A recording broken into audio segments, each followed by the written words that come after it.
آج میں آپ کو بتاؤں گی رزق میں برکت لانے والا وظیفہ جو میری بہنیں گھر میں پریشان رہتی ہیں، ساس نندیں یا جوائنٹ فیملی میں رہتی ہیں، وٹ ایور جو بھی کچھ ہے، اگر یا شوہر عزت نہیں کرتا یا کسی بھی وجہ سے پریشان رہتی ہیں، آج میں آپ کو اس کا خاتمہ بتاؤں گی اور زندگی میں خوش رہنے کا وظیفہ بتاؤں گی۔ سب سے پہلی عادات کہ اگر آپ کے گھر میں جالے لگے ہوئے ہیں نا تو آپ اپنے گھر میں جالے نہ لگنے دیں۔ جس گھر میں جالے رکھتے ہیں نا وہاں پر رزق میں برکت ختم ہو جاتی ہے۔ نمبر 2، جب بھی آپ صبح کو اٹھیں گی نا سب سے پہلے آپ پاک ہے نا پاک ہے دل پر ہاتھ رکھ کے نا آپ نے پڑھنا ان اللہ غفور الرحیم، ان اللہ غفور الرحیم۔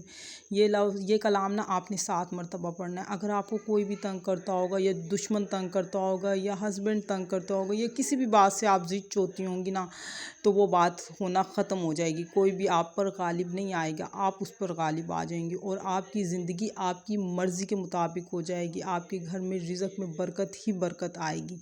اور جو میری بہنیں رزق کی تنگی کی وجہ سے پریشان رہتی ہیں، 10-10 روپے کے لیے ترستی ہیں، 1-1 روپے کے لیے ترستی ہیں، آج میں آپ کو اس کا وظیفہ بتاتی ہوں۔ یہ میرا پرسنل وظیفہ ہے، یہ میں نے خود آزمایا ہے۔ اس کو پڑھنے کے بعد میری زندگی کیسے بدلی آپ بھی پڑھیے گا۔ پڑھنے میں کوئی پیسے نہیں لگتے، صرف آپ کا نا ٹائم جاتا ہے اور اللہ پہ ٹائم انویسٹ کیا ہوا کبھی ضائع نہیں ہوتا، کیونکہ اللہ کے کلام میں برکت ہی برکت ہے۔ آپ نے کیا کرنا ہے، ظہر کی نماز کے بعد نا 300 مرتبہ یا مالکو یا مالکو یا مالکو یہ پڑھتے ہوئے نا مجھے تقریباً 4.5 سال ہو گئے، اور 4 سال میں جو میری زندگی بدلی ہے نا وہ میں جانتی ہوں یا اللہ جانتا ہے۔ بے شک میرے پاس جو میرے ہسبینڈ کی تنخواہ ہے نا اس میں اتنی برکت ہو جاتی ہے کہ میرے پاس پیسے جڑ بھی جاتے ہیں اور بچ بھی جاتے ہیں۔ پہلے ایسا ہوتا تھا کہ میرے گھر میں پیسے آتے تھے لیکن نا وہ خرچ ہو جاتے تھے، کسی نہ کسی جگہ نا لگ جاتے تھے، بچتے نہیں تھے پیسے۔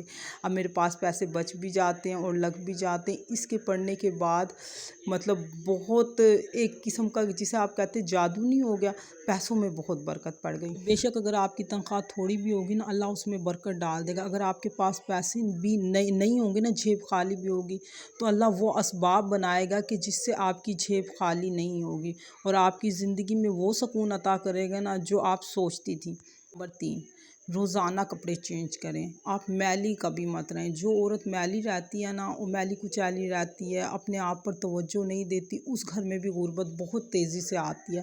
اگر آپ کے گھر میں غربت ہے تو آپ نا روزانہ کپڑے چینج کرنا شروع کر دیں، آپ صاف ستھری رہنا شروع کر دیں، آپ خوشبو لگائیں، آپ یقین مانیں آپ کی زندگی بدلے گی ہی بدلے گی۔ 4، آپ روزانہ نا رات کو نا برتن ہمیشہ دھو کر سوئیں، کبھی بھی نا آپ اپنے شینک میں برتن نہ چھوڑیں۔ جو لوگ شینک میں برتن چھوڑ دیتے ہیں، برتنوں کو دھونے میں لیٹ کرتے ہیں، ان کے گھر میں بھی غربت آتی ہے اور رزق کی تنگی پیدا ہوتی ہے۔ جیسے ہی آپ کے 2 برتنوں یا 3 برتنوں نا آپ برتن فوراً دھو کے رکھنا شروع کر دیں، آپ یقین مانیں آپ خود دیکھیں گی کہ آپ کی رزق میں برکت کے اسباب آنا شروع ہو جائیں گے۔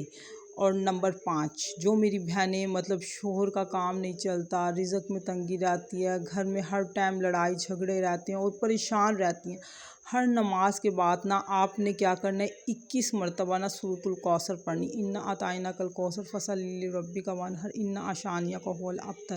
آپ نے ہر نماز کے بعد 21 مرتبہ سورۃ الکوثر پڑھنی ہے۔ انشاءاللہ آپ کے گھر میں نا رزق کی فراوانی ہو جائے گی۔ یہ میرا پرسنل وظیفہ ہے۔ اور جو میری بہنوں کے ہسبینڈ روزانہ شانہ کی ڈیلی انکم ہوتی ہے، انہوں نے کیا کرنا ہے، ہسبینڈ کو بتائے بغیر نا 21 مرتبہ نا سورۃ الکوثر نا اول آخر درود شریف پڑھ کر نا اپنے شوہر کے نا والٹ پر پھونک دینا۔ یار ظاہری بات ہے آپ۔ اور نمبر 7، اپنے ہسبینڈ کے لیے نا دعا لازمی کریں۔ جو عورت اپنے شوہر کی کامیابی کے لیے دعا کرتی ہے نا اللہ تعالیٰ اس کے حالات بدلتا ہی بدلتا ہے۔ اور اپنے ہسبینڈ کی کبھی بھی ناشکری نہ کریں اور ہمیشہ اللہ پر توکل رکھیں۔ لازمی نہیں ہے کہ آج آپ کا وقت خراب چل رہا ہے تو کل بھی ایسا ہوگا، نہیں، آنے والا وقت ضرور اچھا ہوگا۔ آپ اللہ سے امید رکھیں۔ دعائیں جو ہے نا وہ انسان کی تقدیر بدل دیتی ہیں۔ اور اٹھتے بیٹھتے نا ہمیشہ نا ایک الفاظ ضرور پڑھا کریں، شکر الحمدللہ، شکر الحمدللہ۔ جو عورت اٹھتے بیٹھتے شکر الحمدللہ کرتی ہے نا اور اللہ کی شکر گزاری کرتی ہے نا، آپ یقین مانیں وہ عورت کبھی کسی کی محتاج نہیں ہوتی اور وہ اللہ تعالیٰ اس کو کبھی کسی کا محتاج کرتا بھی نہیں۔ اور جو عورت اللہ پہ توکل رکھتی ہے نا اللہ اس کے حالات بدلتا ہی بدلتا ہے۔ اور اپنے شوہر کا نا ہمیشہ ساتھ دیں،